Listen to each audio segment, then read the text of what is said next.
Good to have you in the rig coming down the road with us. Going to get a chance to talk about a little bit of everything today.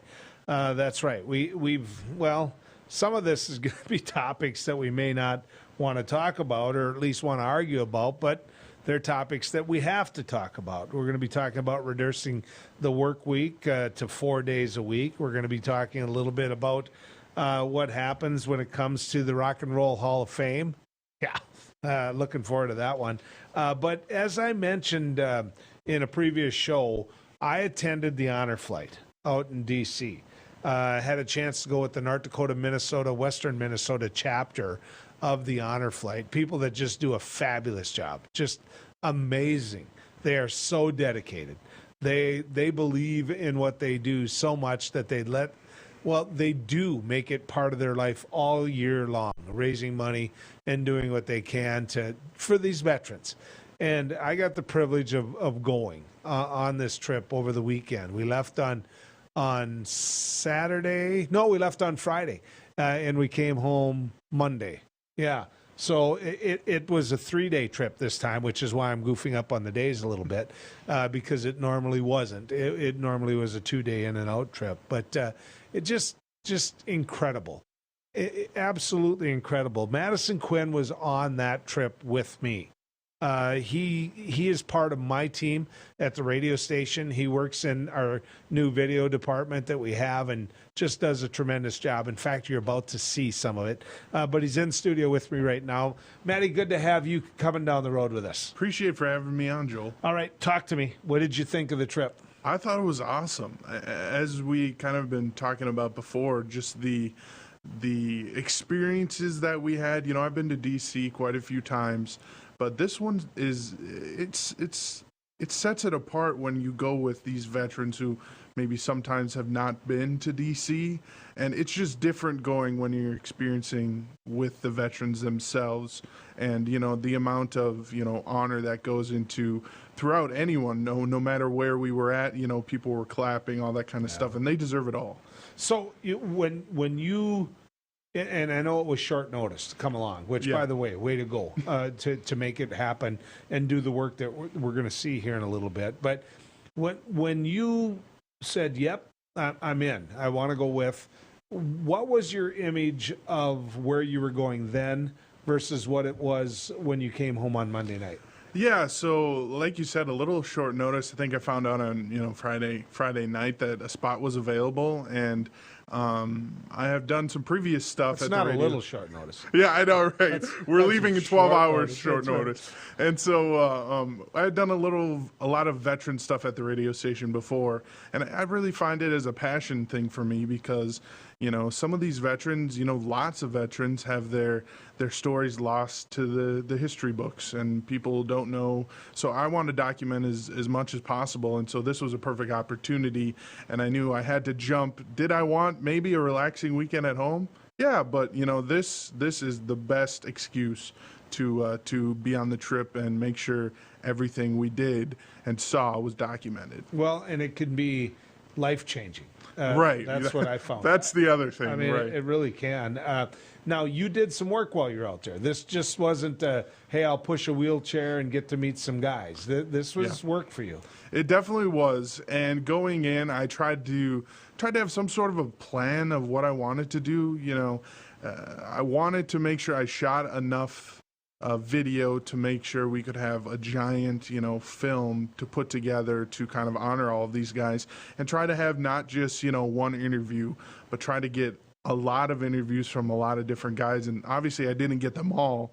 And I think, I should track down them all because they all deserve it. But I tried to capture as much as possible. My camera basically was rolling all weekend wherever we went, every stop.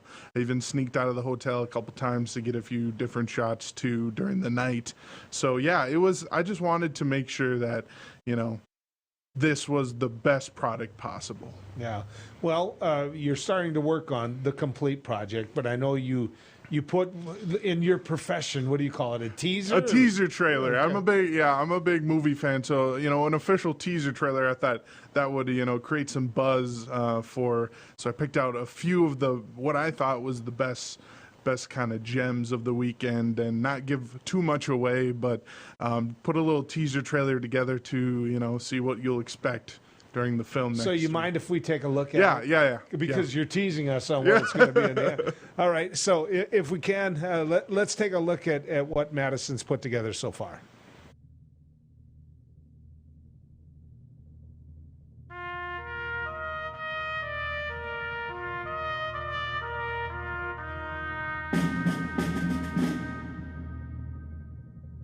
Mail call in the Army was just special. Just wanted a letter from somebody. Thank you for always being there for me. You will always be the first man I ever loved. First hand held and my one and only daddy. You are amazing and I am so lucky to have you as my father. I love you. Your little girl, Marla. I am always grateful to you and that I am able to call you Dad. Thank you for your service. God bless you and God bless America. Japanese admiral made the statement that I am afraid that we have awakened a sleeping giant.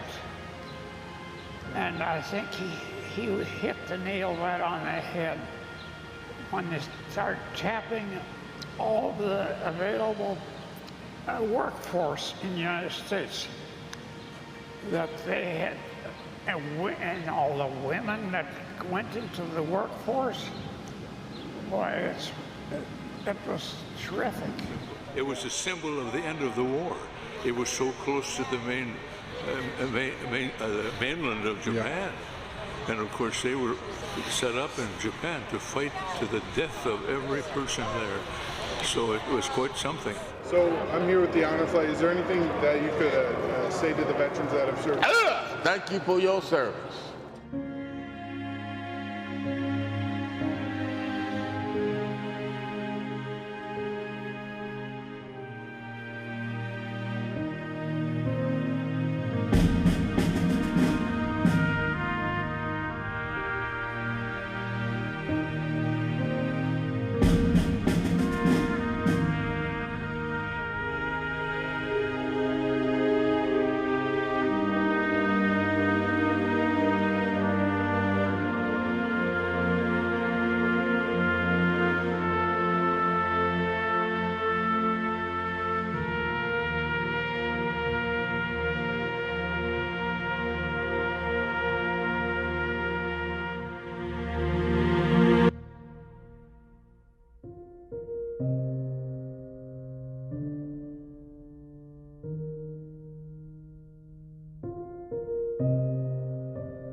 It's pretty powerful stuff, isn't it? You know there's going to be a lot more to come, and it's going to be, well, quite frankly, it'll even be better.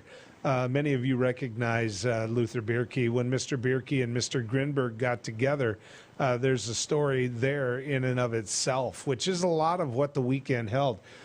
Madison, tell people about that story. Yeah, that was quite a story, and as you know, Joel, we kind of formed a little group of veterans that like to follow us around from KFGO, and luckily enough, at the banquet on Sunday night, there was a couple of fellas with us, especially Luther Bierke was at our table, and they do a little fun thing during the banquet called Mail Call, where each veteran will get a envelope full of mail, whether it be from family members or just random people writing them, thanking them for their service, that kind of thing. And so during Mail Call, the man by the name of George Grinberg was listening, and he heard Luther's name called, Luther Bierke.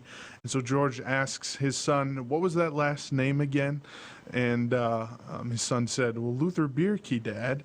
And turns out George and Luther, they haven't seen each other for 75 years.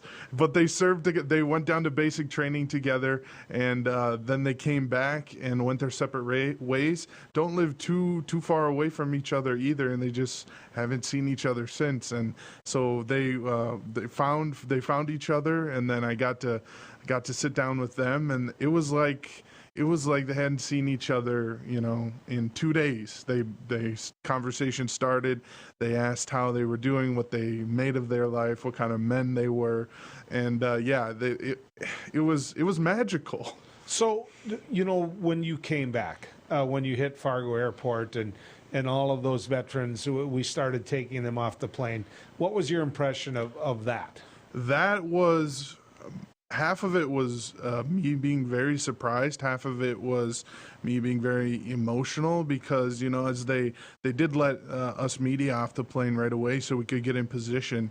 And as soon as I got off the plane, there was a color guard there, and I'm like, oh, that's great. And then the upstairs of Hector International was full. I'm like, oh, this is great. And I had no idea what was in store for me as I got down the escalator. And it was almost the whole community of Fargo wrapped around in the entire, lobby of Hector International. And at that point, the emotion's starting to hit me.